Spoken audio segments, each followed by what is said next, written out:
My narcissist sister ruined every birthday I ever had until I threw hers at the restaurant where her husband takes his mistress. I'm Melissa. And I need you to understand something right from the start. I'm not a petty person. I'm really not. But there's only so many years you can watch someone destroy what should be your happiest memories before something inside you just snaps. The morning I decided to throw my sister's birthday party, I was sitting in my car outside an Italian restaurant called Bellissimo. My hands were shaking. Not from fear, from pure, concentrated rage mixed with something that felt almost like joy. Let me back up just a little bit. My sister Vanessa is 3 years older than me. Growing up, she was the golden child, the pretty one, the smart one, the one who could do no wrong in our parents' eyes. And me, I was just there, the backup kid, the one who existed to make Vanessa look even better by comparison. But here's the thing about having a narcissist for a sister. It's not just that they need to be the center of attention. It's that they need to make sure you're not ever my 7th birthday. Mom had spent weeks planning this princess party for me. I was obsessed with Cinderella, had the dress, the shoes, everything. She had rented a bounce house, ordered a custom cake shaped like a castle, invited my entire first grade class. 23 kids were supposed to come. I remember counting them on my fingers every night before bed. 23 friends, 23 guests, the biggest party I'd ever had. The morning of my party, Vanessa locked herself in the bathroom and refused to come out. She screamed that she was sick, that her stomach hurt, that she might be dying. She was wailing so loudly the neighbors came over to check if everything was okay. My mom had to cancel the party. We spent my entire birthday at the emergency room. I sat in those plastic chairs in my Cinderella dress, watching the clock tick away the hours my party was supposed to be happening. I watched other kids in the waiting room stare at me in my fancy dress with my princess tiara. I felt ridiculous, small, forgotten. The doctors found nothing wrong with Vanessa. They ran tests, checked everything. Nothing. She made a miraculous recovery the moment we got home. Suddenly she was hungry, wanted pizza, was laughing and watching TV like nothing had happened. I never got that party. Mom said we'd reschedule, but we never did. The bounce house rental was non-refundable. The castle cake went in the trash, and I went to school the next Monday to face 23 kids asking why I canceled my party. Vanessa had told me to tell them I got sick, so that's what I said. I lied to cover for her. I was 7 years old, my 10th birthday. I had finally made friends at school. Real friends. Girls who sat with me at lunch, who picked me for their team in gym class, who passed me notes in class. Mom said I could have a sleepover. 6 girls were supposed to come. We were going to watch movies, paint our nails, tell ghost stories, do all the things 10-year-old girls do at sleepovers. I had been planning it for weeks. I had saved my allowance to buy special snacks, had picked out the movies, had borrowed a sleeping bag from our cousin because we didn't have enough. I was so excited I couldn't sleep for 3 nights before. The day before the party, Vanessa told everyone at school that I had lice. She went to each of my friends individually, told them she saw bugs crawling in my hair, told them it was so bad that Mom had to shave my head, told them it was disgusting and contagious and they'd get it too if they came to my sleepover. All 6 girls canceled. Their moms called my mom. Mom was mortified. She checked my hair thoroughly. Nothing. Not a single bug. She called the school nurse who confirmed I was clean, but the damage was done. The rumor spread. For the rest of the year, kids avoided sitting near me, avoided touching anything I touched. I became the lice girl. I spent my 10th birthday crying in my room while Vanessa watched movies in the living room, eating the popcorn and candy I had bought with my allowance for my friends. She didn't even ask if she could have it, just took it. My 13th birthday. Sweet 13, right? Wrong. Vanessa announced at dinner the night before that she was pregnant. She was 16, unmarried, still in high school. Our parents freaked out. Dad started yelling. Mom started crying. Vanessa was crying and saying she was scared, that she didn't know what to do, that she needed support. My birthday the next day was completely forgotten. No cake, no presents. No acknowledgement at all. Everyone was too busy dealing with Vanessa's crisis. I spent my 13th birthday sitting in my room, listening to my parents fight about what to do, listening to Vanessa sob and talk about her options, about the boy who got her pregnant, about her future. Looking back now, I'm 90% sure she wasn't even pregnant. She never brought it up again after that week. Never went to a doctor, never showed, just suddenly stopped talking about it and everyone was too relieved to question it. But my 13th birthday was gone, erased, like it never happened. My 16th birthday, the big one, the one every girl dreams about, the one that's supposed to be special and memorable and perfect. I had saved my own money for an entire year, babysat every weekend, worked at the neighbor's yard sale, collected bottles for the deposit. I had saved $300, enough to rent a small venue at the community center, enough to buy decorations and food and a cake. I had invited my whole class, 42 people. I had made invitations by hand, spent hours on them. This was going to be my party, my moment, the birthday that would erase all the others, the one people would remember. Vanessa showed up uninvited with her new boyfriend, Marcus. I didn't even know she was coming. She just appeared halfway through the party with this guy I'd never met. Tall, handsome, charming. Everyone immediately gravitated toward her, like always. And then she got down on one knee, in the middle of my birthday party, in the middle of the community center that I had paid for with my own money, and she proposed to him, to Marcus. She had a ring and everything. A cheap ring, but still, she proposed. Everyone thought it was so romantic, so quirky and unexpected. Girls were crying, guys were cheering. Someone started chanting, "Say yes," and everyone joined in. Marcus looked shocked, but he said yes. And my birthday party became their engagement celebration. The DJ I had hired started playing romantic songs for them. People were taking photos of them, congratulating them. My birthday cake became their engagement cake. Someone even scraped my name off it and wrote, "Congrats, Vanessa and Marcus," in the icing. I stood in the corner and watched my 16th birthday disappear. Watched it become another Vanessa moment. Another Vanessa memory. I left my own party early. No one noticed. My 18th birthday. I thought maybe this one would be different. I was going to college in the fall. I was an adult now. Surely Vanessa would leave this one alone. I was wrong. I had planned a small dinner. Just family. Nothing fancy. Nothing that could be hijacked. We went to a nice restaurant. Somewhere Vanessa picked, actually. She insisted on it. Said she knew the perfect place. Halfway through dinner, Vanessa announced that she and Marcus were expecting their first child. A real pregnancy this time. She had ultrasound photos and everything. She passed them around the table. Mom started crying happy tears. Dad was beaming. Everyone was so excited. My 18th birthday dinner became a baby announcement celebration. The waiters brought out champagne for everyone except me because I wasn't 21 yet. They toasted to Vanessa and the baby. To new life. To new beginnings. No one toasted to me. No one even said happy birthday after that announcement, my 21st birthday. The legal drinking age. Another big milestone. I was working full-time by then. Had my own apartment. I invited a few friends to a bar. Nothing elaborate. Just drinks and maybe dancing. Vanessa called me that morning. Said she needed to talk to me. Said it was urgent. Could I come over before my plans? Just for an hour, I went. Of course I went. She was my sister. When I got there, she told me Marcus had been in a car accident. That he was in the hospital. That she needed someone to watch their daughter Emma while she went to be with him. Just for a few hours. Please, Melissa. Please. I canceled my birthday plans. Spent my 21st birthday babysitting my 3-year-old niece. Feeding her. Playing with her. Putting her to bed. Vanessa didn't come back until 2 in the morning. Marcus was fine. Minor fender bender. Nothing serious. He was already home. She had stayed at the hospital anyway, talking to the nurses, getting attention, being the worried wife. She didn't apologize for ruining my birthday. Didn't even acknowledge it. Just thanked me for watching Emma and left. My 25th birthday. Quarter century. I had been planning a trip. Solo travel to Seattle. I had always wanted to see the Space Needle. Had saved up. Booked a hotel. Bought a plane ticket. I was leaving the morning of my birthday. The night before I was supposed to leave, Vanessa called. Emma was sick. Really sick. High fever. They needed to take her to the children's hospital 2 hours away. Could I watch their house? Feed their dog? Water their plants? Just for a couple days? I canceled my trip. Lost the money on the hotel. The plane ticket was non-refundable. I spent my 25th birthday at Vanessa's house. Alone. With their dog. Watering their plants. Emma turned out to have a mild cold. They were back the next day, and it went on. And on and on. My 28th birthday last year. The most recent one before all this happened. I didn't plan anything. Didn't tell anyone it was my birthday. Didn't post about it on social media. I just went to work, came home, ordered takeout, went to bed. Vanessa called me that night, late, almost midnight, crying, saying she needed someone to talk to, that Marcus was distant, that she felt alone, that she needed her sister. Could I come over? Please. I went. Spent 2 hours past midnight listening to her talk about her marriage, her feelings, her problems. She never once mentioned it was my birthday. Never once asked about me. Just talked and talked and talked until I was falling asleep on her couch. When I finally said I needed to go home, she hugged me and said, "Thank you for always being there for me." And I realized that's all I was to her. Someone who was there. Someone in the background. Someone who existed to support her, to celebrate her, to make her feel important. I was 31 years old, and I had never had a single birthday that was actually mine. So when I saw Marcus at that mall food court 3 weeks before Vanessa's 31st birthday, something inside me just clicked, like a switch being flipped. Like all those years of being invisible suddenly came into focus as rage. I didn't just take a video. I followed them, discreetly, from a distance. I watched them finish their lunch, watched them leave together, watched them get into Marcus's car, watched him drive to a hotel, watched them go inside together. I sat in my car in that hotel parking lot for 3 hours. When they came out, Jennifer was fixing her hair. Marcus was smiling. They kissed again before getting into separate cars. Long and deep and completely shameless. I took photos of all of it. The kissing, the hotel, their cars in the parking lot, everything. That night, I couldn't sleep. I kept thinking about Vanessa, about whether I should tell her, about whether she even deserved to know, about all those birthdays, about Emma, their daughter who was now 15 years old, about what this would do to their family. But then I thought about my 7th birthday, about sitting in that emergency room in my princess dress, about how small I felt, how forgotten, and I thought, why should I protect her? Why should I spare her pain when she never spared me? So I hired the private investigator. His name was Robert, mid-50s, former police detective. He came highly recommended by a friend of a friend. I met him at a coffee shop and showed him what I had. "This is pretty solid evidence already," he said, flipping through the photos on my phone. "Why do you need me?" "I need to know everything," I said. "How long it's been going on, where they meet, how often, her name, her background, everything." Robert looked at me carefully. "This is your sister's husband?" "Yes." "And you're not going to tell her yet?" "Not yet." He was quiet for a moment. Then he said, "I've been doing this job for 20 years. I've seen a lot of people want revenge on cheaters, but going after your own sister's husband? That's different. That's personal in a way most cases aren't." "You sure about this?" "I'm sure," I said. "How much?" $800 for 2 weeks of surveillance. Photos, timeline, full background check on the other woman. You'll know everything there is to know. I paid him half up front, cash. He got to work immediately. Those 2 weeks were torture. I had to act normal around Vanessa, had to smile and nod when she talked about Marcus, about their their life, about their plans. She called me 3 times during those 2 weeks. Once to complain about Emma's attitude. Once to ask if I wanted to go shopping with her. Once to tell me about a fight she and Marcus had over something stupid. Every time she called, I thought about telling her. About just blurting it out. Your husband is cheating on you. He's been cheating for months. With a woman named Jennifer. At a restaurant called Bellissimo. Every Tuesday and Thursday at 7 p.m. But I didn't. I waited. I let Robert do his job. I let the information pile up. When Robert finally sent me the full report, it was worse than I thought. Marcus and Jennifer had been seeing each other for 8 months. They met at a pharmaceutical conference. She was a sales rep. He was there representing his dental supply company. They had exchanged numbers, started texting, then meeting for lunch, then drinks, then hotel rooms. The report had everything. Credit card statements showing charges at Bellissimo, hotel receipts, text messages that Robert had somehow obtained, photos of them together at the restaurant, at hotels, at her apartment, walking on the street holding hands, kissing in parking lots. It was undeniable, comprehensive, devastating. I sat at my kitchen table reading through it all, page after page of evidence, of betrayal, of lies. Marcus had been lying to Vanessa for 8 months. Every Tuesday and Thursday, he told her he had late meetings, client dinners, work obligations, and she believed him. Why wouldn't she? They'd been married for 12 years. They had a daughter, a house, a life, and he was throwing it all away for Jennifer. 26 years old, blonde, beautiful, ambitious, everything Vanessa was when Marcus met her 15 years ago. I looked at the calendar. Vanessa's birthday was in 5 days. Thursday, November 3rd. The same day of the week Marcus always met Jennifer. That's when the idea really solidified. Not just exposing him, but exposing him on her birthday, at the exact restaurant where he took his mistress, in the most public, humiliating way possible. The way she had humiliated me. The way she had made my pain public for everyone to see. I knew it was cruel. I knew it was calculated. I knew it crossed lines that probably shouldn't be crossed, but I didn't care. Or maybe I cared, but I was too angry to let that stop me. I called Bellissimo the next morning, asked to speak to the manager. His name was Antonio, Italian accent, warm voice, very professional. I'd like to make a reservation for a birthday party, I said. Thursday, November 3rd, for about 20 people. Certainly. What time? 7 p.m. There was a pause. 7 p.m. on Thursdays is our busiest time. We typically reserve that time for our regular customers. Perhaps 6 or 8 would work better. It has to be 7, I said. And I need a table in the main dining room, right in the center, where everyone can see. Another pause. May I ask why the specific requirements? I thought quickly. My sister loves being the center of attention. It's a surprise party. I want her to feel celebrated, like everyone in the restaurant is there for her. That part wasn't a lie. I see, Antonio said. I could hear the smile in his voice. That's very thoughtful. Yes, we can accommodate that. I'll make sure you have our best table, right in the center of the main room. Perfect, I said. And Antonio, is your restaurant usually busy on Thursday nights at 7? Very busy. It's date night for many of our regular couples. We have several standing reservations at that time every week. My heart started beating faster. Standing reservations? Yes. Customers who come every week at the same time. We keep their favorite tables for them. That's wonderful, I said. That's exactly the atmosphere I want. Romantic, busy, special. I gave him my credit card information, made the reservation official, hung up feeling like I had just lit a fuse on a bomb. Now I just had to wait for it to explode. I spent the next few days inviting people. I called mom and dad, told them I wanted to do something special for Vanessa, that I'd been thinking about how I wanted to be a better sister. Mom actually cried, said she was so proud of me, said this was exactly what our family needed. I invited Aunt Linda, cousin Rachel, Vanessa's friends from her book club, her co-workers, Marcus's brother David and his wife, about 20 people total. Everyone said yes. Everyone was excited. Everyone thought it was so sweet that I was doing this for my sister. The guilt tried to creep in during those days, late at night when I couldn't sleep, when I thought about Emma, about what this would do to her, about what it would do to our family, about whether I was becoming the villain in this story. But then I'd remember. I'd remember my 10th birthday and the lice rumor. I'd remember my 16th birthday and the proposal. I'd remember sitting in an emergency room in a princess dress. I'd remember every single moment I was made invisible. And the guilt would fade back into rage. I told everyone it was a surprise party. Told them to arrive at 6:45. Told them we'd all be there waiting when Vanessa arrived at 7. I texted Vanessa the day before and told her I was taking her to dinner for her birthday. Just the 2 of us. Sister's night out. She seemed suspicious, but agreed. The day of the party, I woke up with this strange calm, like I'd passed through the anxiety and rage and come out the other side into something cold and determined. I went to work, did my job, came home, showered, put on a nice dress, did my makeup, looked at myself in the mirror. Are you really doing this? I asked my reflection. My reflection didn't answer, but I knew I was. I was really doing this. I got to Bellissimo at 6:15. Wanted to be there early, to set everything up, to make sure everything was perfect. Antonio greeted me at the door. Miss Melissa, welcome. We have everything ready for you. He showed me to our table. It was perfect. Right in the center of the main dining room. Large round table that could seat 20 comfortably. White tablecloth, candles, beautiful place settings, and most importantly, visible from every angle of the restaurant, from the entrance, from the bar, from every other table. I had brought decorations. Not too many. Just enough to make it clear this was a birthday celebration. balloons in gold and silver, a banner that said "Happy Birthday, Vanessa" in huge glittery letters that I hung on the wall behind our table, a small centerpiece with flowers, and a 31 in sparkly numbers. Antonio helped me set everything up. He was so kind, so helpful. Had no idea he was helping me orchestrate what was about to be the most dramatic scene his restaurant had ever witnessed. "Your sister is very lucky to have you," he said as we finished arranging the balloons. I smiled, didn't respond, didn't trust my voice. By 6:30, the restaurant was starting to fill up. Couples mostly, well-dressed people out for a nice Thursday night dinner, date night, romance, soft lighting, and softer music. Everyone looked happy, content, unaware that they were about to witness something that would end up on the internet. The guests started arriving at 6:45 like I asked. Mom came first with Dad. She was wearing a nice dress, had gotten her hair done. She looked so happy, so proud. She hugged me tight. "This is so wonderful, Melissa. Vanessa is going to be so surprised." "She definitely will be," I said. That was true. Dad patted me on the shoulder, gave me his rare smile. "Good job, kiddo." Aunt Linda arrived next, then Cousin Rachel, then Vanessa's book club friends, Kelly, Diane, and Amber, then her co-workers from the dental office, then Marcus's brother David and his wife Christine. Everyone was dressed up. Everyone was excited. Everyone was smiling and chatting and completely oblivious to what was about to happen. At 6:55, I looked around our table. Everyone was there except Vanessa and Marcus. Perfect. I texted Vanessa, running 5 minutes late. "So sorry, go ahead and go inside. Ask for the reservation under my name. We'll be right there." She texted back immediately. "Okay, but hurry up. I don't want to wait alone." "Where's Marcus?" My stomach twisted. "He's meeting us there, right? He said he had a late meeting, but he'd come straight from work." "Of course he did, because Thursday at 7 was his standing date with Jennifer." I didn't respond, just watched the entrance, waiting. At 6:58, Vanessa walked through the door of Bellissimo. She was wearing a tight black dress that hugged every curve. Her dark hair was styled in loose waves, makeup perfect, red lips. She looked absolutely beautiful. She always did. That had never been a problem for Vanessa. She glanced around the restaurant. Her eyes found our table immediately, found all of us waiting, found the decorations, found the banner with her name. Her face lit up like Christmas morning. That surprised, but not really surprised expression that people make when they expect something like this. She pressed her hand to her chest in mock shock, started walking toward our table with this huge smile on her face, and then everyone started singing, "Happy birthday to you. Happy birthday to you." The other diners in the restaurant looked over, smiled. Some even joined in singing. Birthday celebrations are happy things, joyful things. Everyone loves being part of someone else's happiness. Vanessa was soaking it in. She reached our table, hugged Mom, hugged Dad, waved at everyone else. She was glowing. This was her element, being celebrated, being seen, being the star of the show. "Oh my God, you guys," she squealed. "This is amazing." "Melissa, you did all this?" "I did," I said. My voice was steady, calm. "Happy birthday, Vanessa. This is the best surprise. Thank you so much." She hugged me. Actually hugged me. I could smell her perfume. Expensive. Something Marcus probably bought her. With money he should have been spending on his family. Everyone continued singing. The restaurant staff brought over a bottle of champagne, complimentary. Antonio caught my eye from across the room and gave me a thumbs up. He was so pleased his restaurant was hosting such a nice family celebration. The song was just ending. People were clapping. Vanessa was blowing kisses and doing a little bow, eating up every second of attention. And then the door opened. I saw him before Vanessa did. Before anyone did. I had been watching, waiting for this exact moment. Marcus walked in wearing a dark suit. He looked good. Put together. Like a man who had just come from work. Except he hadn't come from work. He had come from Jennifer's apartment. From the photos in Robert's report, I knew that's where he always went before meeting her at Bellissimo. And she was with him. Jennifer. Even more beautiful in person than in the photos. Blonde hair falling in perfect waves past her shoulders. The red dress she was wearing wasn't appropriate for November weather. Too thin, too tight, too much. But she wore it like she owned the world. Her hand was clasped in Marcus's, their fingers intertwined, comfortable, familiar, like they'd done this 100 times before. Because they had. I watched Marcus scan the restaurant for their usual table. I knew from Robert's report they always sat at a corner table by the window. Private, romantic, their spot. But then his eyes landed on our group, on the balloons, on the banner, on Vanessa. I watched every emotion cross his face in the span of about 3 seconds. Confusion, recognition, shock, horror, fear, pure, undiluted fear. The color drained from his face so fast I thought he might pass out. His hand was still holding Jennifer's. He tried to drop it, to pull away, but his body had frozen. Every muscle locked up. He was a deer in headlights. A man watching his entire life implode in real time. Jennifer was still looking at her phone, smiling at something on the screen, completely oblivious to the disaster unfolding around her. Vanessa was still facing our table, still smiling, still waving, still soaking in the attention and the love and the celebration. She hadn't turned around yet, hadn't seen, didn't know, but everyone else at our table had seen. Mom's smile had frozen on her face. Dad's eyes had gone wide. Aunt Linda gasped, quietly, but I heard it. Kelly from book club grabbed Amber's arm. Marcus's brother David stood up halfway from his chair like he was going to do something. Stop something, but what could he stop? It was already happening. The restaurant was still relatively noisy. Other conversations, other tables. The clinking of silverware and glasses. Soft music playing overhead. But at our table, everything had gone completely silent. The happy birthday song had died mid-clap. Everyone was staring at something behind Vanessa. That's when she finally noticed. Finally realized everyone was looking at something. That all the joy and excitement had drained from the atmosphere. atmosphere. She turned around slowly, following everyone's gaze to the entrance, and she saw him. For a moment, time stopped. Literally stopped. Like the universe itself held its breath. Vanessa's eyes locked onto Marcus, then moved to Jennifer, to the red dress, to their hands, still clasped together, still frozen. Then back to Marcus's face, to the horror written across every feature. Marcus? Her voice came out small, uncertain, like she couldn't quite process what she was seeing, like her brain was refusing to accept the information her eyes were providing. What are you doing here? The entire restaurant had gone quiet now. Not just our table. Everyone, every single person in Bellissimo had stopped eating, stopped talking, stopped moving. All eyes were on this scene unfolding in the center of the room. Marcus opened his mouth, closed it. His face was white as the tablecloth.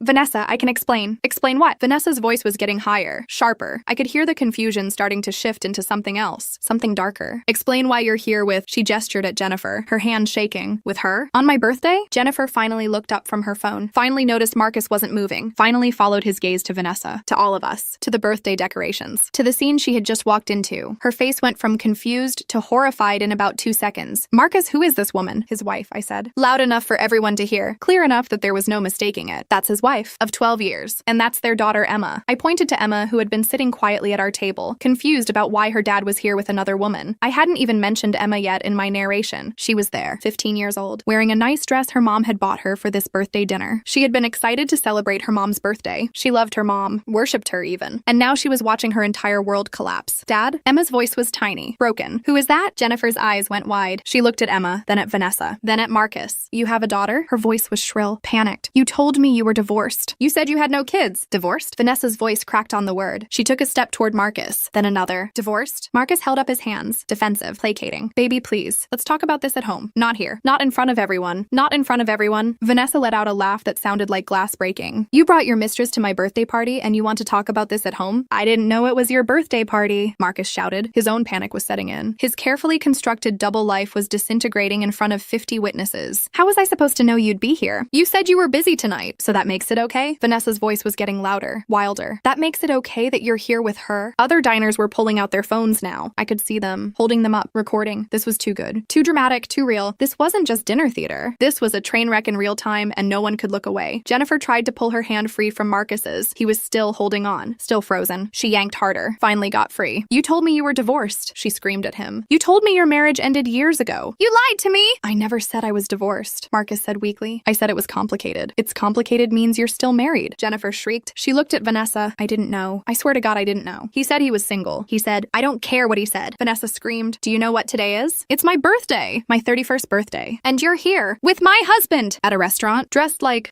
that. She gestured wildly at Jennifer's red dress. Mom stood up from our table. Her face was pale, shocked. Marcus, I think you should leave right now. Dad stood up too. He looked like he wanted to hit something or someone. His fists were clenched. Now, Marcus looked around wildly. At Vanessa, at Jennifer, at Emma, who was crying silently at the table, at all of us, at the dozens of strangers recording this entire meltdown on their phones. Vanessa, I'm sorry, he said. His voice was desperate, pleading. I'm so sorry. I never meant for this to happen. I never meant for you to find out this way. Find out this way? Vanessa's mascara was running now, black tears streaking down her perfect face. What way did you mean for me to find out? Were you ever going to tell me? Or were you just going to keep lying to me forever? I don't know, Marcus admitted. I don't know. I wasn't thinking. You weren't thinking? Vanessa's voice hit a pitch I'd never heard before. Pure anguish. We've been married for 12 years. We have a daughter. We have a house. We have a life. And you weren't thinking? Jennifer was backing toward the door. I'm leaving. This is insane. I didn't sign up for this. You didn't sign up for this? Vanessa whirled on her. You're sleeping with a married man. What exactly did you sign up for? He told me he was divorced. Jennifer's voice was defensive, shrill. How was I supposed to know he was lying? Maybe by doing literally any research, Vanessa shot back. Maybe by asking to meet his friends, his family. Maybe by questioning why you only ever saw him on Tuesdays and Thursdays. Maybe by using your brain. Jennifer's face went red. I don't have to listen to this. She turned to leave. That's right. Run away. Vanessa screamed after her. Run away like the coward you are. Home wrecker. Husband stealer. I didn't know he had a home. Jennifer screamed back. Then she was gone. Out the door. Into the November night. Running in her too high heels and her too thin dress. Marcus stood there. Alone now. Facing his wife. His daughter. His entire family. 50 strangers. Dozens of phones, baby, he said softly, brokenly. Please, can we just go home and talk about this? Don't call me baby, Vanessa said. Her voice had gone quiet now. Cold. The screaming was over. This was worse. Don't call me anything. Just tell me. How long? What? How long have you been seeing her? Marcus looked at the floor. 8 months. Vanessa made a sound like she'd been punched. A small hurt gasp. 8 months. You've been lying to me for 8 months? I'm sorry. You're sorry. She laughed again. That broken glass sound. 8 months of Tuesday and Thursday meetings. 8 months of working late. 8 months of lies. And you're sorry? Emma was full on sobbing now. Her face in her hands, shoulders shaking. Aunt Linda had moved over to comfort her, to shield her from this. But there was no shielding. The damage was done. Emma had just watched her father destroy their family in front of a restaurant full of strangers. Mom was crying too, silent tears running down her face. Dad looked sick, pale and nauseous. This wasn't just Vanessa's marriage falling apart. This was our whole family. Everything we thought we knew. Everything we believed about Marcus, about their relationship. Gone, shattered, broken beyond repair. And I had done this. I had orchestrated every moment of it, had planned it, had wanted it, had made it happen. The guilt hit me then. Not a small twinge, a tidal wave. I looked at Emma crying, at Mom's tears, at the horror on Dad's face, at Vanessa's ruined makeup and broken expression, at Marcus standing there looking like a man who wished the earth would swallow him. What had I done? Get out, Vanessa said quietly. Vanessa, get out! She screamed it this time, loud enough that people 3 blocks away probably heard. Get out of this restaurant. Get out of my life! Get out! Marcus looked at her for one more moment. Then he turned and walked out, slowly, heavily, like a man walking to his own execution. The door closed behind him with a soft click that somehow sounded louder than all the screaming. The moment he was gone, Vanessa's legs gave out. She collapsed right there, right in the center of Bellissimo, in her beautiful black dress, under the happy birthday banner with her name on it. She just crumpled like a puppet with cut strings. Mom and Aunt Linda rushed to her, caught her before she hit the ground completely, helped her into a chair, our chair, at our table, under the glittery decorations I had hung. At the party I had planned, Vanessa was sobbing, huge, gulping sobs that shook her entire body, the kind of crying that hurts. That sounds like pain made audible. She couldn't catch her breath, couldn't stop. The sobs just kept coming and coming and coming. Antonio appeared at my elbow. His face was shocked, concerned. Miss Melissa, perhaps we should move your party to a private room, away from